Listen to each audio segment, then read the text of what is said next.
कहते हैं कि देश का विकास ग्राम पंचायतों के विकास से जुड़ा होता है।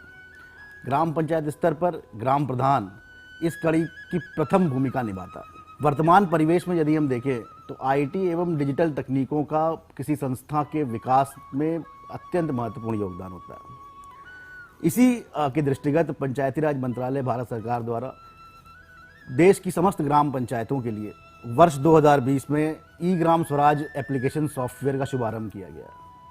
यह सॉफ्टवेयर पंचायतों की कार्यप्रणाली एवं उनके कार्यों को जनमानस तक पहुंचाने में योगदान अदा करता है। इस सत्र में हम ई ग्राम स्वराज एप्लीकेशन के बारे में विस्तार से समझेंगे और ये समझेंगे कि इसमें ग्राम प्रधानों की क्या भूमिका है। तो ई ग्राम स्वराज एप्लीकेशन सॉफ्टवेयर पर हमें जाने के लिए किसी भी ब्राउज़र पर eGramSwaraj.gov.in एंटर करना है, जैसे कि हम यहाँ पे कर रहे हैं। जैसे ही आप इसके होम पेज पे पहुँचेंगे, आप सर्वप्रथम ये देखेंगे कि यह एक simplified work based accounting application for Panchayati Raj यहाँ पे लिखा हुआ है। इसका तात्पर्य ये है कि ग्राम पंचायतों में कराए गए जो भी कार्य हैं, उन सभी कार्यों के सापेक्ष उसकी अकाउंटिंग की जाएगी। इस सॉफ्टवेयर के मुख्यतः 4 भाग हैं। पहला भाग पंचायतों की प्रोफाइल से संबंधित है, दूसरा भाग पंचायतों के कार्य योजना से संबंधित है, नियोजन से संबंधित है, तीसरा भाग पंचायतों के क्रियान्वयन से संबंधित है, जो कार्यों का क्रियान्वयन होगा, चौथा भाग पंचायतों की अकाउंटिंग से संबंधित है और वो ऑनलाइन पेमेंट प्रणाली से संबंधित है, जबकि ग्राम प्रधान और सचिव संयुक्त हस्ताक्षर से कैसे इस सॉफ्टवेयर के माध्यम से पेमेंट करेंगे। इस सॉफ्टवेयर के 3 मुख्य लॉगिन आईडी पासवर्ड होते हैं, जो कि ग्राम पंचायत स्तर के हैं, जो कि आपको संबंधित जिला पंचायत राज अधिकारी के कार्यालय से प्राप्त होंगे। सबसे पहला जो लॉगिन आईडी है वो एडमिन यूजर का, जिसको हम एडीएम यूजर कहते हैं। इस यूजर में वो कार्य किए जाते हैं जो कि ऑनलाइन भुगतान करने से पूर्व अनिवार्य है। मेकर की लॉगिन आईडी ग्राम पंचायत सचिव की लॉगिन आईडी होती है और इसी कड़ी में जो चेकर की लॉगिन आईडी है वो आपकी है, मतलब ग्राम प्रधान की। तो चलिए आइए हम एक ग्राम पंचायत की एडमिन यूजर आईडी से लॉगिन करके ये देखते हैं कि ऑनलाइन भुगतान करने से पूर्व हमें क्या क्या करना अनिवार्य है। जैसे ही हम इसमें लॉगिन करेंगे, हम ये देखेंगे कि बाएं हाथ पे हमें एक मेनू दिख रहा है। इस मेनू में panchayat profile, resource envelope, planning, progress reporting, M actions of जैसी गतिविधियां लिखी हैं। इन गतिविधियों का तात्पर्य उन्हीं 4 मुख्य भागों से है जो मैंने आपको पूर्व में बताया था, जिसमें कि पंचायत प्रोफाइल, पंचायत की प्लानिंग, पंचायत का क्रियान्वयन और पंचायत की अकाउंटिंग से संबंधित। तो पंचायत की प्रोफाइल में हम एक पंचायत में कौन उनके सदस्य हैं, कौन उनके इलेक्टेड रिप्रेजेंटेटिव हैं, उनकी डिटेल्स भरते हैं। पंचायत की प्रोफाइल पूरी भरते हैं कि वो पंचायत का भौगोलिक स्थिति क्या है, वो वहाँ पंचायत वो किस लिए फेमस है, पंचायत में सेक्रेटरी कौन है, प्रधान कौन है, इन सब की जानकारी ईमेल, मोबाइल नंबर एंट्री करते हैं। प्लानिंग में जो आपने ग्राम पंचायत डेवलपमेंट प्लान जीपीडीपी जो आपने ग्राम सभा में ऑलरेडी बनाई है, उस जीपीडीपी को हम यहाँ पे अंकित करते हैं। प्लानिंग में ही एक कॉन्सेप्ट है रिसोर्स एनवेलप का। जब आपने जीपीडीपी बनाई होगी तो ये आपने देखा होगा कि हम अपने रिसोर्सेस का आकलन करते हैं, हम अपने संसाधनों का आकलन करते हैं। इसी क्रम में जो हमारे वित्तीय संसाधन होते हैं, उस वित्तीय संसाधन को हम यहाँ पे अंकित करते हैं, जिसमें कि मुख्यतः जो हमारी योजनाएं हैं, जो हमारे अनुदान हैं, जैसे 15वां वित्त आयोग, राज्य वित्त आयोग, हमारी योजनाएं जैसे कि राष्ट्रीय ग्राम स्वराज अभियान या अंत्येष्टि स्थल का विकास, ऐसी योजनाओं में जो प्राप्त धनराशि होती है उसको हम यहाँ पे अंकित करते हैं। प्लानिंग करते समय हमें 2-3 मुख्य बिंदु का ध्यान देना है। प्रथम कि कार्य योजना जो अंकित की गई है इस सॉफ्टवेयर पर, वह कार्य योजना में सभी कार्य जीपीडीपी के अनुरूप आ गए हैं अथवा नहीं आए हैं। उन कार्यों की जो अनुमानित लागत बताई गई है वो भी जो है वो जीपीडीपी के अनुरूप है और उसमें बहुत ज़्यादा अत्यधिक गैप नहीं है। दूसरा कि पंचायत में जो ग्राम सभा में जिस जीपीडीपी को अप्रूवल दिया है वही जीपीडीपी यहाँ पे अंकित की गई, क्योंकि हम जानते हैं कि एडीएम यूजर पर मुख्यतः जो कार्य होता है वो सचिव महोदय द्वारा किया जाता है और ग्राम प्रधानों का इन सब कार्यों में कम रोल होता है। ये 2-3 बिंदु जो हम बता रहे हैं, ये बिंदु को देखने के लिए आप इस लॉगिन आईडी से भी देख सकते हैं और रिपोर्टिंग सेक्शन में भी आप जो है ई ग्राम स्वराज के देख सकते हैं, जो कि मैं अभी आपको बताऊंगा। तो प्लान जब हमारा अप्रूव हो जाएगा यहाँ पे, तो प्लान में जितनी भी एक्टिविटीज, मतलब जो भी हमारे कार्य लिए गए हैं, वो सब कार्य प्रोग्रेस रिपोर्टिंग सेक्शन में चले जाते हैं। प्रोग्रेस रिपोर्टिंग सेक्शन हमारा क्रियान्वयन का सेक्शन है। ये सेक्शन में हम एक्चुअल वर्क करते हैं, मतलब जो भी कार्य हम पंचायतों में संपादित करेंगे जमीनी स्तर पर उस कार्यों का लेखा जोखा यहाँ पे एंटर करेंगे। जैसा कि हम जानते हैं कि किसी भी कार्य को कराने के लिए हमें उस कार्य पर वांछित तकनीकी, वित्तीय और प्रशासनिक स्वीकृति प्राप्त होनी चाहिए। ये जो मॉड्यूल है हमारा प्रोग्रेस रिपोर्टिंग का, उस कार्यों की वित्तीय, प्रशासनिक एवं तकनीकी स्वीकृति को कैप्चर करता है। यहाँ पे यह भी महत्वपूर्ण जानना है कि हमारे प्रदेश में वर्ष 2016 में 2 लाख तक के कार्यों के लिए ग्राम पंचायतों को ही अधिकृत किया गया है सभी प्रकार की स्वीकृति प्रदान करने के लिए, चाहे वो तकनीकी स्वीकृति हो, चाहे वो वित्तीय स्वीकृति हो और चाहे वो प्रशासनिक स्वीकृति हो। शर्त यह है कि कोई भी कार्य को टुकड़ों में नहीं तोड़ा जाएगा, हमें इस बात का ध्यान रखना। और उसके पश्चात जो उससे ऊपर के कार्य हैं वो सक्षम स्तर से हमें स्वीकृति प्राप्त करनी है। प्रोग्रेस रिपोर्टिंग सेक्शन में जो कार्य हम करने जा रहे हैं उसकी स्टेटस हमको बताना पड़ता है, चाहे वो ऑनगोइंग है, क्या वो कंप्लीट हो गया है, क्या वो किसी कारणवश सस्पेंड हो गया है और या किसी कारणवश अबेंडेंड हो गया है। ये 4 चीज़ें भी हमको अंकित करनी पड़ती है, क्योंकि हम ये ऐसा जानते हैं कि कभी कोई कार्य किसी ग्राम पंचायत में जब लिया जाता है, ऐसी स्थिति उत्पन्न हो जाती है कि वो कार्य कभी रुक जाता है या किसी विवाद के कारण उसको ख़त्म करना पड़ता है, उसको समाप्त करना पड़ता है। तो ये भी इस सॉफ्टवेयर में सुविधा है कि आप इस कार्य का स्टेटस चेंज कर सकते हो, जिससे कि जो आपकी धनराशि आपने उस पर अंकित करी है वो धनराशि आपके पास पुनः प्लानिंग सेक्शन में आ जाएगी और आप नया कार्य बना सकते हो।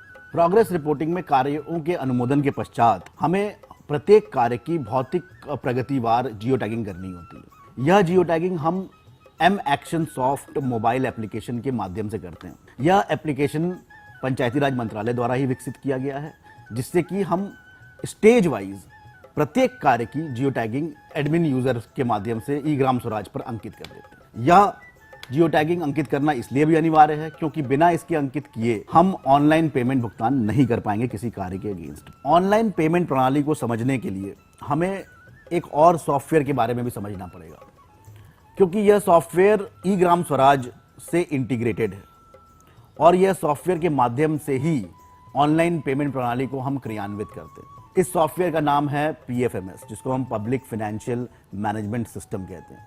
यह सॉफ्टवेयर वित्त मंत्रालय द्वारा निर्मित किया गया एवं सॉफ्टवेयर के माध्यम से केंद्र एवं राज्य सरकारों की न जाने कितनी स्कीम्स, योजनाएं क्रियान्वित ऑलरेडी हो चुकी हैं। जब हम ई ग्राम स्वराज और पंचायतों को देखते हैं और PFMS को इंटीग्रेट करने की बात कहते हैं, तो मंत्रालय पंचायती राज ने यह निर्णय लिया कि ई ग्राम स्वराज पे इस PFMS सॉफ्टवेयर को हम एक बैंकिंग पेमेंट गेटवे के रूप में इस्तेमाल करेंगे, जो कि बैकएंड पे काम करेगा और फ्रंट एंड पे सिर्फ ई ग्राम स्वराज एप्लीकेशन ही यूजर को दिखेगा। तो जिस प्रकार ई ग्राम स्वराज पर एडमिन लॉगिन था, उसी प्रकार प्रत्येक पंचायत का PFMS पर भी एक लॉगिन आईडी। तो आइए हम चलते हैं कि एक PFMS पर लॉगिन कर लेते हैं और उससे देखते हैं कि हमें PFMS पर हमें क्या चीज़ सुनिश्चित करनी है जिससे कि हम ऑनलाइन पेमेंट किसी योजना अंतर्गत कर सकें। तो PFMS पे लॉगिन करने के लिए हम pfms.nic.in की वेबसाइट पे जाएंगे। वहाँ पे हम लॉगिन पे क्लिक करेंगे। लॉगिन पे हम अपनी पंचायत, जो हमारी पंचायत की यूज़र आईडी पासवर्ड है, उससे हम लॉगिन कर लेंगे। जब हम इस पर लॉगिन करते हैं तो हम ये देखते हैं कि बाईं तरफ बहुत सारे मेनू हैं, जिसमें कि एक माई स्कीम का टैब है। उस टैब में हमें मैनेज स्कीम के अंतर्गत जाना है और यह सुनिश्चित करना है कि हमारी जो स्कीम, जो योजना जिसके माध्यम से हम भुगतान करना चाहते हैं, उस योजना का अकाउंट नंबर, IFSC कोड वहाँ पे रजिस्टर्ड है और वो बैंक स्टेटस उसका अप्रूव्ड है। जब तक ये चीज़ आप ये सुनिश्चित नहीं करेंगे, तब तक भुगतान संबंधी कार्रवाई आप नहीं कर पाएंगे। और यह PFMS पे कार्य किसी भी योजना में एक ही बार हमें करना होता है। PFMS सॉफ्टवेयर पर जब हम ये सुनिश्चित कर लेते हैं अपने योजनावार, तो हम पेमेंट करने के लिए तैयार हो जाते हैं। अब हम वापस आते हैं ई ग्राम स्वराज एप्लीकेशन पे और आपके लॉगिन से, मतलब चेकर के लॉगिन से हम ये देखते हैं कि आपकी क्या भूमिका रहेगी इस सॉफ्टवेयर में और हमें क्या क्या कार्य करने हैं और किन किन चीज़ों का ध्यान देना है। तो हमने यहाँ पे एक चेकर से लॉगिन कर लिया है।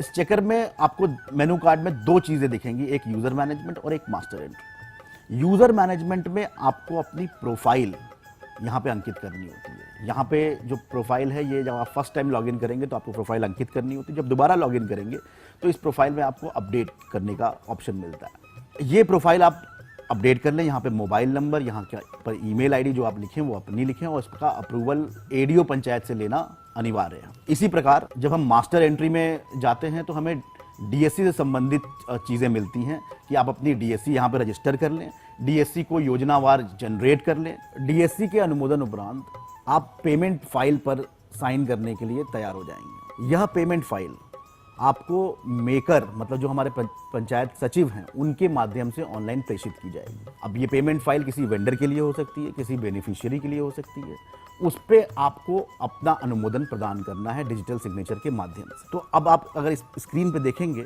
तो यहाँ पे आपको साइन एफटीओ का एक ऑप्शन दिखाई देगा। ये साइन एफटीओ पे जब आप क्लिक करेंगे तो जो भी पेंडिंग अप्रूवल आपके पास उपलब्ध होंगे वो यहाँ पे दिख जाएगा। मतलब कि जो भी पेमेंट फाइल मेकर द्वारा मतलब सचिव द्वारा आपको प्रेषित की गई है भुगतान हेतु, वो सारी फाइलें आपको यहाँ पे उपलब्ध हो जाएंगी। उस फाइल पे आपको ये चेक करना है कि उस वेंडर को जितनी पेमेंट की जा रही है वो सही है कि नहीं है, वो वेंडर का अकाउंट नंबर वो सही है कि नहीं है, वो वेंडर का नाम सही है कि नहीं है, किसी और वेंडर को तो नहीं पेमेंट की जा रही, कार्य जिस कार्य पे पेमेंट की जा रही है वो कार्य जो है वो ज़मीनी हकीकत पे हुआ है। और यदि आप इस चीज़ों से संतुष्ट हैं तो आप अनुमोदन प्रदान कर देंगे।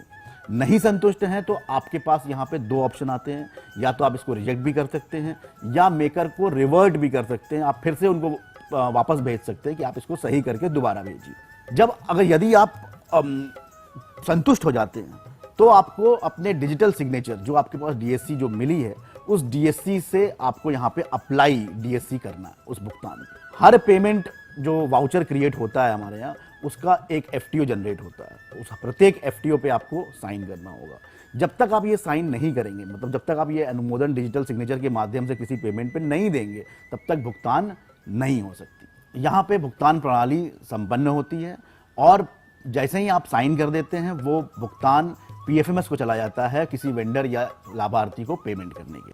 ऑनलाइन भुगतान पे आपके अनुमोदन के उपरांत इसका स्टेटस आप विभिन्न रिपोर्टों के माध्यम से ई ग्राम स्वराज के होम पेज पे और अपने लॉगिन आईडी पे भी देख सकते हैं, जहां पे कि ऑनलाइन पेमेंट से संबंधित सारी रिपोर्टें उपलब्ध हैं। यह ऑनलाइन पेमेंट प्रक्रिया बहुत ही महत्वपूर्ण है एवं आपको इसमें सावधानी बरतने की भी आवश्यकता है, जो कि कुछ बिंदुओं में मैं आपको बताना चाहता हूँ। जैसे कि अपने डीएससी का आदान प्रदान किसी से न करें। इसी प्रकार लॉगिन आईडी पासवर्ड जो आपको मैंने बताया मेकर और चेकर का आपका जो लॉगिन आईडी पासवर्ड है वो भी आप किसी से आदान प्रदान ना करें। जब आप पेमेंट करें तो किस वेंडर को पेमेंट हो रहा है, कितने अमाउंट का हो रहा है, ये चेक कर लें। यदि आप इन बिंदुओं का ध्यान रखेंगे तो आपकी ऑनलाइन पेमेंट प्रक्रिया सुचारू रूप से चलती रहेगी और आपको किसी भी प्रकार की समस्या नहीं आएगी। यदि आपको इस प्रक्रिया को समझने में कोई समस्या आती है तो आप संबंधित जिला पंचायत राज अधिकारी कार्यालय से संपर्क कर सकते हैं।